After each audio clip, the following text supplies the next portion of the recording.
월 200도 안 남아요. 이런저런 비용 빼면 남는 게 없어요. 이제 말씀하시는데 실제로 진행하면은 내 소득이 왜 이렇게 많이 잡혔냐 이렇게 이제 의문을 표하시는 분들이 꽤나 있어요.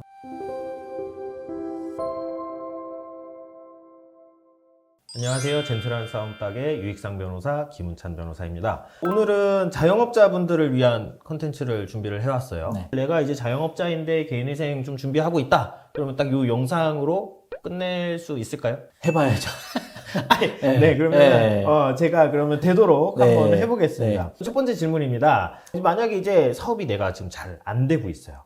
그러면은 이게 수입이 일정하지가 않잖아요. 그렇죠. 이런 상황에서 변제 계획안을 구성을 한다라고 하면은 좀 어떻게 좀 짜야 될까요? 근데 이제 기본적으로는 1년치 매출에서 어떤 매입 비용들을 공제를 하고 순이익이 남을 거잖아요. 네. 그 순이익을 평균 내서 이제 소득을 산정을 해요. 적어도 현상 유지는 하면서 간다. 이제 이런 전제로 보는 게 맞을 것 같아요. 그래서 뭐 사실 인가가 나왔고 뭐 장사가 그 이후에 너무 잘 돼요. 그러면은 뭐 큰 문제는 없는데 그렇죠. 변제를 하는 것 자체도 좀 버거진다면 그런 상황에서는 좀 어떻게 구제할 수 있는 방법이 있을까요? 그러니까 이제 제도적으로 뭐 변제계획안 변경 신청이라든지 이런 제도도 두고 있는 게 뭐 사업이 잘 될지 안 될지 뭐 지금 현상 유지가 될지 이거는 아무도 모르는 모르죠. 거기 때문에 그때와 지금의 어떤 사정 변동이 있을 수 있는 거잖아요. 소득이 급감해 버렸다. 내가 책임질 수 없는 사유로.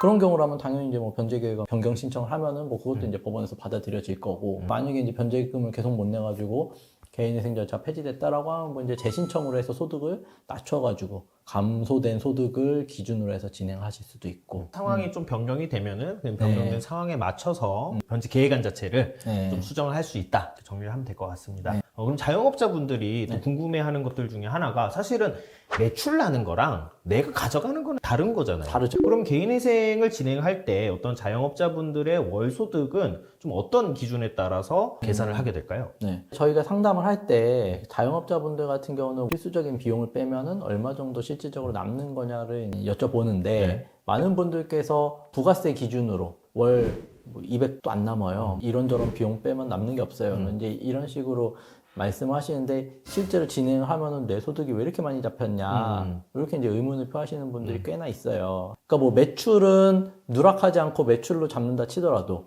매입 비용 같은 경우는 사실은 개인 사업자도 그렇고 뭐 정말로 필수적인 비용들 월세 뭐 공과금 뭐 전기수도 가스 뭐 관리비 이런 것들은 당연히 사업의 필수적인 비용인데 그것뿐만 아니라 우리가 세금 신고를 할 때에는 뭐 접대비도 그렇고 어떻게 보면은 일정 부분 사적으로 사용하는 부분들도 매입 비용에 넣어가지고 공제를 받잖아요. 그렇죠. 네. 이제 그런 것들까지도 다 감안하셔가지고 나는 사실 이렇게밖에 안 남습니다라고 생각을 하시는데 세금 신고 기준으로.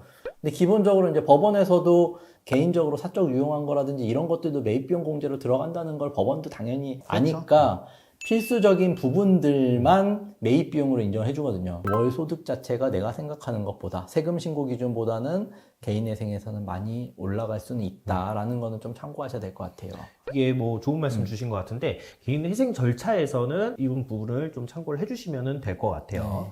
그리고 이제 뭐 개인 사업자분들 같은 경우에 이제 뭐 회생을 진행을 하면서 비면책 채권이 있잖아요. 그리고 이 부분이 사실은 일반적인 근로소득자분들하고 차이가 발생하는 지점이라고 볼 수도 있을 것 같은데 개인 사업자분들이 문제가 되는 비면책 채권에 대해서 어떤 게 있는지 한번 좀 설명을 해주실 수 있으실까요?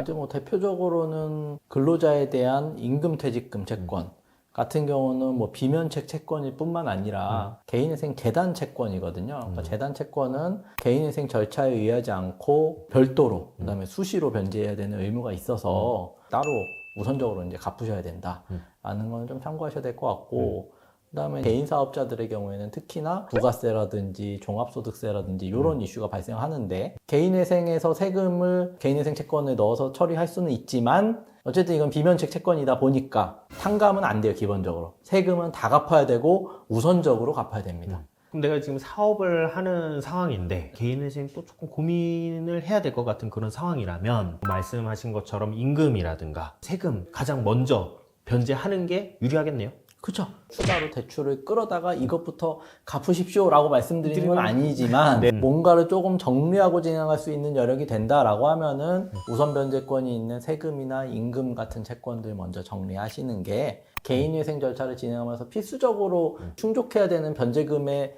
기준도 이제 낮아질 수밖에 없어요. 그러니까 그런 부분들이 좀 더 유리해질 수 있겠죠.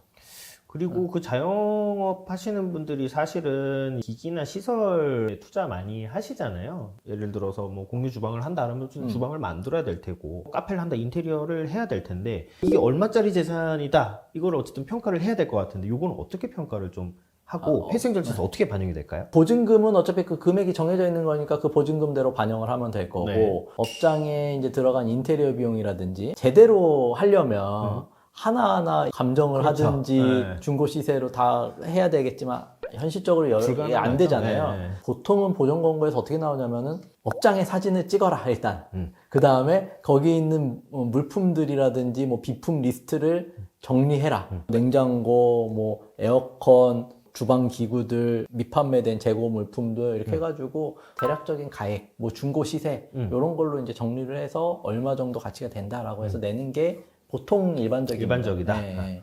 그러면은 사실은 뭐 기기나 이런 걸 뭐 말씀하신 것처럼 사진을 찍으면 존재한다는 거는 보이는 것인데, 네. 보이지 않는 재산이 있죠. 대표적으로 뭐 권리금 같은 거. 영업을 하면서 얻게 된 무형의 어떤 재산인 것인데, 네. 요거는 어떻게 좀 반영이 될까요? 개인회생 진행하기 뭐 1, 2년 근시일 내에 만약에 권리금을 내가 또 주고 들어온 사정이 있다. 라고 하면은 어쨌든 여기는 일단 권리금이 존재하는 상권이고 하니까 권리금도 재산 가치로 반영해라 라고 나올 가능성이 높아요. 이게 뭐 잘 되는 업장이라고 한다면은 장래 발생할 수도 있는 권리금을 잡으라고 하는 게 맞겠지만 장사 잘 안 되니까 권리금이 없다고 봐야겠죠. 없다고 보고 평가를 하고 진행을 하는 것이죠. 네. 웬만해서는 이제 권리금에 대해서 그렇게까지는 이제 보정이 잘 나오지는 않아요. 상편과 하편으로 나눠서 네. 다음 편에서는 사업을 정리를 해야 될 때 좀 어떤 영향들이 있는지에 대해서 이야기를 나눠보도록 하고, 다음 영상 이어서 시청 부탁드리겠습니다.